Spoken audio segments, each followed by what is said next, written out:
How y'all doing out there this evening? Tonight, folks, we're getting ready for part 8 of Y'all Ain't Gonna Believe What Happened to Russell. Now sit back, because things gonna take a little turn. Now, you know I got my snacks, though. Hold on. Yep, I keep telling y'all, I got my dark side. I'm about to throw down on that Wingstop as soon as we finish this right here. So y'all just sit back and get ready, because things getting ready to take a little turn. Now, here we go. Old Uncle Junior had his usual routine of waking up and sitting up on the side of the bed for a spell, rubbing that knee, rubbing his bald head, passing gas as he got up to go into the bathroom to urinate, and never closing the door so as the house would hear him pass gas as he did so.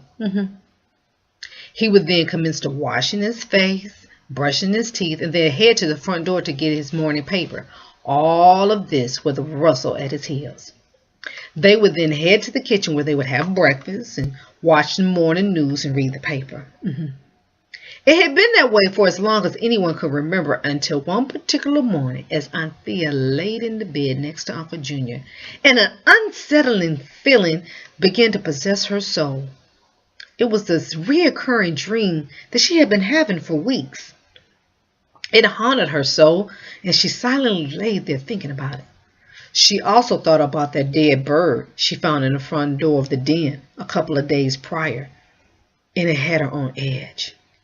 The thing was, no one had left a window or a door open in the house, so how did the bird get into the house?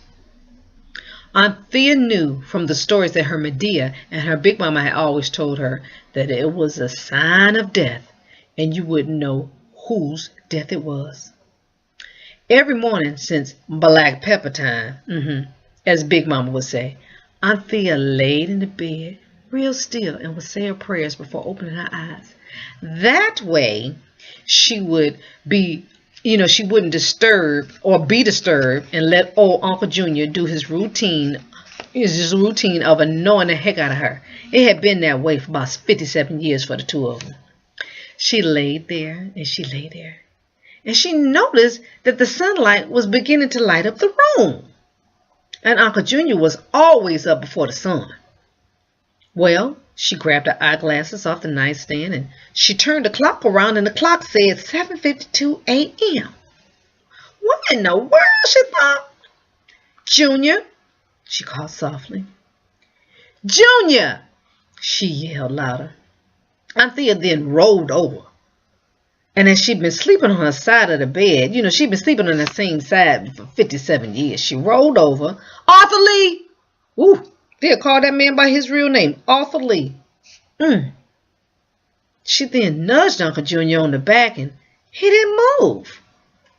Aunt Thea then felt, she felt a knot in her stomach develop.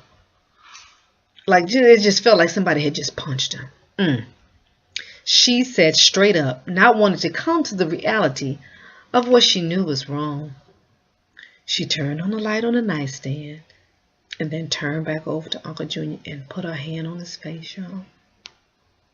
Uncle Junior was cold and stiff as a board.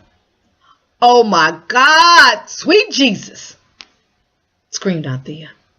She reached for the phone and her hands were shaking so bad she could hardly dial her son Charles. When Charles got to the house, he used his key to get in, and he found Aunt Thea balled up on the floor in the hallway, shaking and crying. Charles knelt down next to his mom and asked her if she was okay. Aunt Thea looked up at him and she said, "Your daddy gone home with the Lord, Charles." "Don't move, Mama. Stay put. I'll be right back."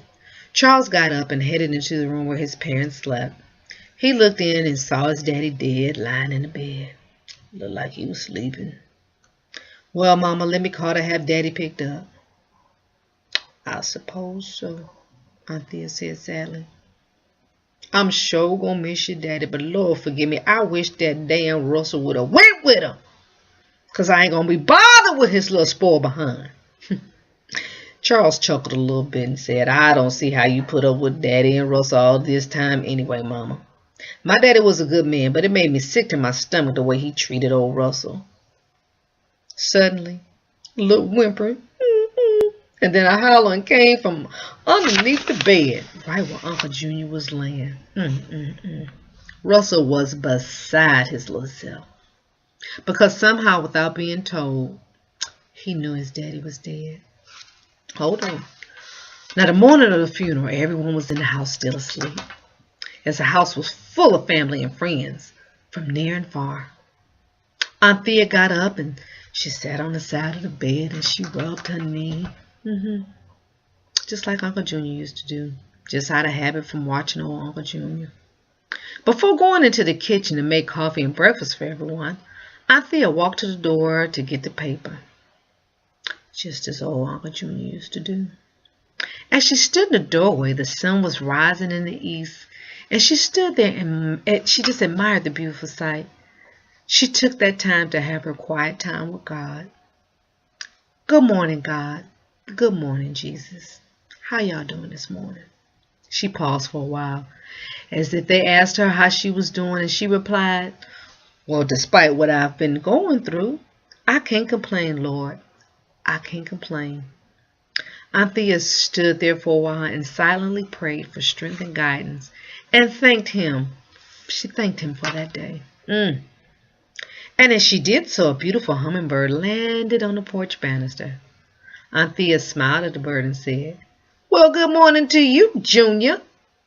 The little hummingbird seemed to do a little dance as it flew around and around in a circle before taking off into the east as the sun was continuing to rise. As if it was saying, well, good morning to you too, Miss Thea. You see, Uncle Junior loved hummingbirds, and that was a sign to Aunt Thea that he was okay and with the Lord, and was maybe that little hummingbird in spirit himself, stopping by to say good morning. Aunt Thea stood in the doorway. She looked down, and guess what? She saw old Russell standing next to her, and it looked like he had a little grin on his face, as he too watched little hummingbird fly east into the morning sunrise. As they both stood there watching the hummingbird fly off, the little hummingbird turned around and looked at both of them as if he was saying, y'all two behave yourself. Aunt Thea and Russell both looked at one another, and Aunt Thea said, come on, Russell, let's go make coffee and get breakfast started before all these loud folk get up in my house. That was the beginning of the friendship between Aunt Thea and old Russell. Can y'all believe that? But stay tuned. Hold on now. We still got part 9 to come. We're going to wrap this thing up shortly. I told y'all it was going to be really something. Well, I am getting ready to handle up with this old Wingstop that I got over here. And I just want to tell y'all good night. And just stay tuned for part 9 of Y'all Ain't Gonna Believe What Happened to Russell.